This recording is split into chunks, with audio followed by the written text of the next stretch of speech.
Doctor ইউনূসের বাসভবনের সামনে এনসিপির যে আজকের যে আন্দোলন ছিল সেই আন্দোলনকে কেন্দ্র করে কিন্তু এখানে জমাত হয়েছে শত শত মানুষ। সেই শত শত মানুষের উপেক্ষা করেই কিন্তু আমি আপনাদেরকে একটু দেখাতে চাচ্ছিলাম যে ইতিমধ্যে ডক্টর ইউনূসের বাসভবনের সামনে কানায় কানায় ভরপুর লোক ছিল। উপস্থিত আছিলেন হেফাজত ইসলামী ছাত্র শিবির, আন্দোলন বাংলাদেশ ইসলামী ছাত্র শিবির, এনসিপি ও আরও অন্যান্য দলের নেতাকর্মী সংগঠনরা। গতকাল Hasnat Abdullah verified Facebook page থেকে কোর্টের হিসরি দিয়ে বলেছেন আওয়ামী লীগকে নিষিদ্ধ করার দাবিতে এনসিপি সহ সারা বাংলাদেশের সাধারণ জনগণের ডক্টর ইউনূসের বাসভবনের সামনে জমা হতে বলেছেন। কিন্তু তিনি তার পরিপ্রেক্ষিতে গতকাল রাত থেকে মঞ্চ তৈরি করে জুলাই বিপ্লবের 7 মাস পেরিয়ে গেলেও আওয়ামী লীগের নিষিদ্ধ করা হচ্ছে না, এই দাবি নিয়ে কিন্তু তারা এখন পর্যন্ত উপস্থিত ছিলেন এবং এই মঞ্চ সব কিছু ঠিক রেখেই তাদের আন্দোলন কিন্তু থামে নেই বলে তারা শাহবাগে এখন পর্যন্ত গিয়েছেন। আমি একটু দেখাতে চাই, ভাই আপনি কোথা থেকে আসছেন এবং এখানে কি জন্য এসেছেন?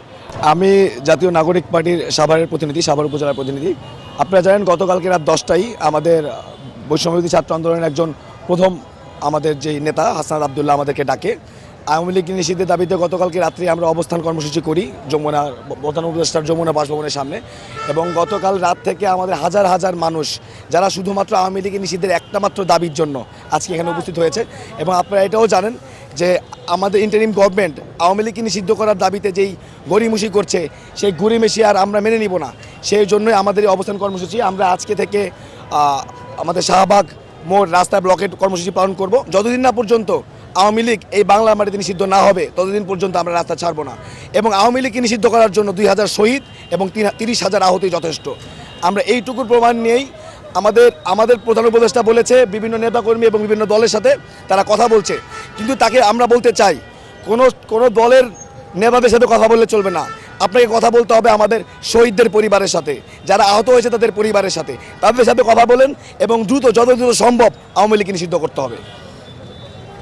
দর্শক, উনি আসলে এনসিপির পক্ষ থেকে যতটুকু বলেছেন যে আওয়ামী লীগের যতক্ষণ না পর্যন্ত নিষেধন করা না হবে ততক্ষণ পর্যন্ত কিন্তু তাদের এই আন্দোলন চলমান থাকবে।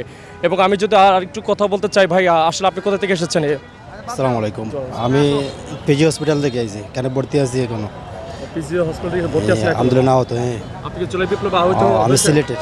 জি 19 জুলাই। আপনি কি হয়েছে? আমার সারা শরীরে গুলি, আমি মারিয়া ফেলেছিল পুলিশ আমাকে। গুলি এখনো রয়েছে চোখের ভিতরে, মাথার ফুসফুসে গুলি আছে, ভিতরে গুলি আছে, এখনো চিকিৎসাধীন। যা দেশে চিকিৎসা হচ্ছেই না, টোটাল মেডিকেলে আসি আর কি, এটাই। তারপরে আন্দোলন দেখার পর আন্দোলনে চলে আসি। আমার অবস্থা দেখতে পারেন, পরিস্থিতি এ পর্যন্ত আমার কেমন আছে। আচ্ছা, এটা দেখবো। আচ্ছা, আপনি কি এখানকার এনসিপির কারোর সাথে যোগাযোগ করেছেন? জি, সবার সাথে যোগাযোগ আছে।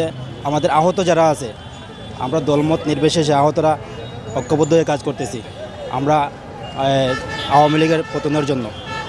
এই যে আমার অবস্থা, আর চোখে মুখে মাথায় হাতে পাওয়ায় আমার বামের চোখটা ড্যামেজ আছে এখন। দর্শক, উনি এসেছে সিলেট থেকে। তিনি জুলাই বিপ্লবের একজন আহত ব্যক্তি। তিনি চাচ্ছে তার সুস্থ বিচার যেন তিনি পায়, সেই পরিপ্রেক্ষিতে তিনি কিন্তু সিলেট থেকে এখানে জমায়েত হয়েছে। তো দর্শক, এই ছিল আজকের সর্বশেষ পরিস্থিতি। এখান থেকে ডক্টর ইউনূসের বাসভবনের সামনে থেকে কিন্তু মঞ্চ তৈরি করা হয়েছিল এবং এখান থেকে তারা যাচ্ছে শাহবাগে এবং শাহবাগকে তারা ব্লক করে দেবে। এই ছিল আজকের সর্বশেষ পরিস্থিতি। পরবর্তী লাইভ নিয়ে আপনাদের সামনে আবার হাজির হব।